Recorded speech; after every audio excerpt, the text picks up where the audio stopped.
Dalam satu temuan yang luar biasa, mereka menemukan 20 ossuarium, kotak batu untuk menyimpan tulang manusia yang berasal dari jemaah Herodes dan Yesus. Salah satu ossuarium sangat istimewa karena berisi kain kafan dan seikat rambut yang terawat baik. Mereka sampai ke sebuah makam gua yang diyakini milik Hanas, imam besar yang terlibat dalam persidangan Yesus. Salah satu gua ini dikenal sebagai perlindungan para rasul, yang diyakini sebagai tempat para rasul bersembunyi setelah Yesus ditangkap. Dalam penjelajahan arkeologisnya, Roda, salah satu anggota tim, dikejutkan dengan pemandangan relung pemakaman kuno yang diukir pada batu, lengkap dengan prasastinya. Penemuan ini mengarah pada penyelidikan mendetil oleh tim arkeolog termasuk Dr. Simon Gibson, yang telah menjelajahi sekitar 80 gua pemakaman serupa. Dalam satu temuan yang luar biasa, mereka menemukan 20 ossuarium kotak batu untuk menyimpan tulang manusia yang berasal dari zaman Herodes dan Yesus. Ossuarium ini penting bukan hanya karena usianya, tetapi juga karena nama-nama seperti Maria dan Simon diukir di dalamnya, sehingga memberikan hubungan langsung dengan tokoh-tokoh sejarah.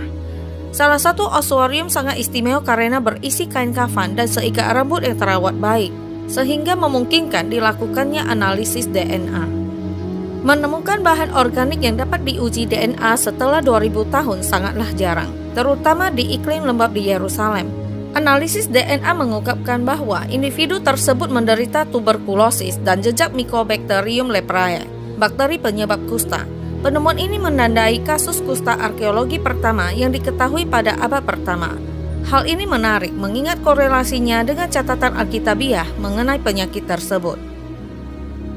Kegembiraan tim semakin memuncak ketika mereka menyadari bahwa mereka baru mulai menjelajahi situs arkeologi yang mungkin sangat penting. Dekorasi makam menceritakan kisah tentang orang-orang yang dikuburkan di sana. Ukiran yang detail dan rumit biasanya diperuntukkan bagi orang-orang kaya atau tokoh penting, yang menunjukkan bahwa mereka yang dikebumikan di gua-gua ini bukanlah orang biasa. Keahlian yang terlihat cocok dengan apa yang mungkin ditemukan pada bangunan yang terkait dengan Bukit Baik Suci, yang menunjukkan bahwa orang-orang ini mempunyai status yang tinggi. Perjalanan mereka berlanjut hingga mereka sampai ke sebuah makam gua yang diyakini milik Hanas, imam besar yang terlibat dalam persidangan Yesus. Signifikansi historis dan keagamaan dari situs ini sangat besar. Terlebih adanya pohon zaitun kuno di dekatnya yang tampak hampir sama tuanya dengan cerita-cerita yang terkait dengannya. Saat mereka menjelajahi area tersebut, medannya menjadi semakin berbahaya. Pada satu titik, Roda nyaris terjatuh ke dalam lubang besar, menyoroti bahaya fisik dari menjelajahi situs kuno tersebut.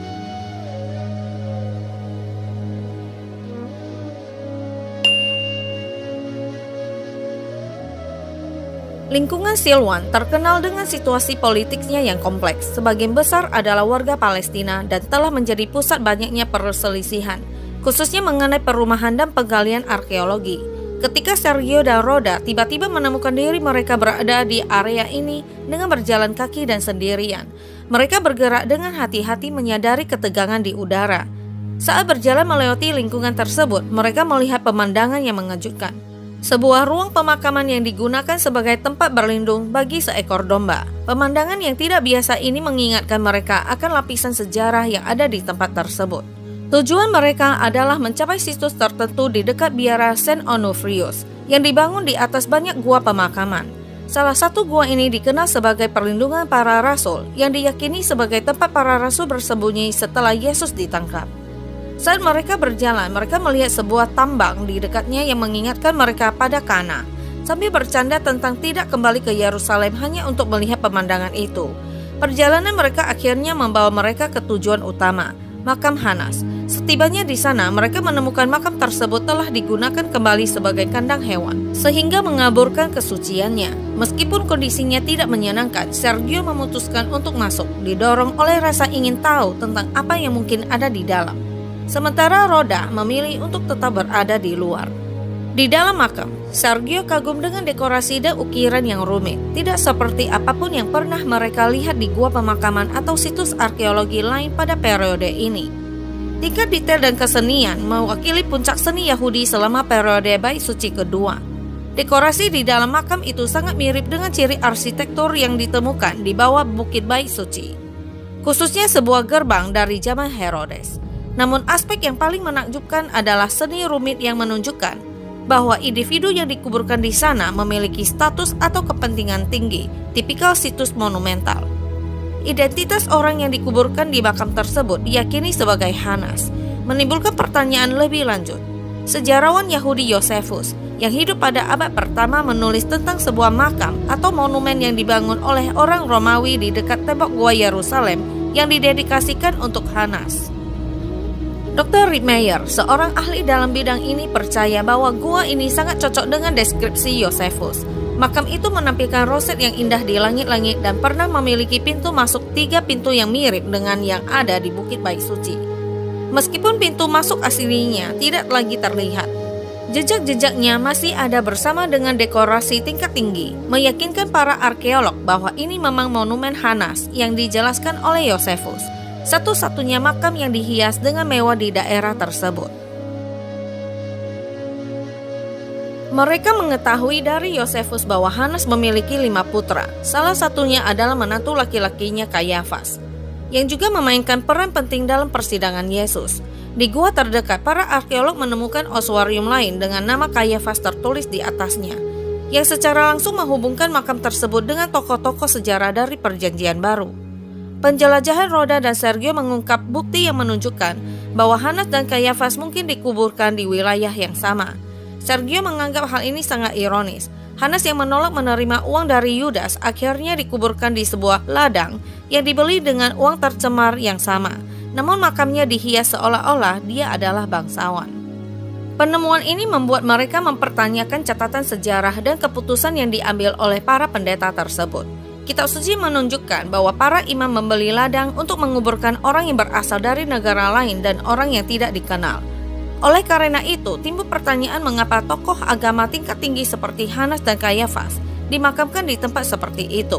Dr. Rick Meyer menantang gagasan tradisional bahwa situs ini adalah Akeldama, dengan alasan bahwa seorang imam besar tidak ingin dimakamkan di ladang yang dibeli dengan uang darah, terutama yang diperuntukkan bagi rakyat jelata. Teorinya membuka kemungkinan lain. Bagaimana jika Akeldama yang asli berada di dekatnya, hanya beberapa ratus meter jauhnya?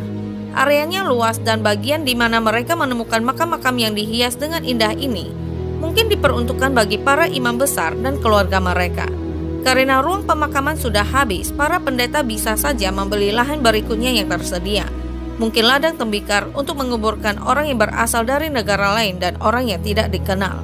Hal ini dapat menjelaskan perbedaan mencolok antara makam elit yang rumit dan makam orang luar yang lebih sederhana. Namun perjalanan mereka berubah menjadi tegang ketika seorang pria setempat yang mencurigai kehadiran mereka menghadang mereka dengan agresif. Roda yang bisa berbahasa Arab mencoba menjelaskan bahwa mereka hanya merekam situs bersejarah dan merupakan penduduk lokal dari Nazaret. Situasi semakin buruk karena semakin banyak pemuda yang ikut serta karena salah memahami niat mereka. Pertemuan ini menyoroti sensitivitas daerah tersebut, sehingga menambah momen dramatis dalam penjelajahan mereka. Meskipun mereka memilih untuk tidak memfilmkan konfrontasi tersebut karena rasa hormat dan kepedulian terhadap keselamatan, intensitas pengalaman tersebut masih tetap ada. Hal ini menjadi pengingat akan ketegangan politik yang terjadi di Silwan, tempat bersejarah dan peristiwa terkini bertabrakan. Eksplorasi mereka tidak hanya menghubungkan mereka lebih dekat dengan sejarah tokoh-tokoh Alkitab, tetapi juga menghadapkan mereka dengan realitas Yerusalem modern. Kontras antara tantangan masa lalu dan masa kini menambah lapisan mendalam pada perjalanan mereka, memadukan keingintahuan sejarah dengan kompleksitas peristiwa terkini.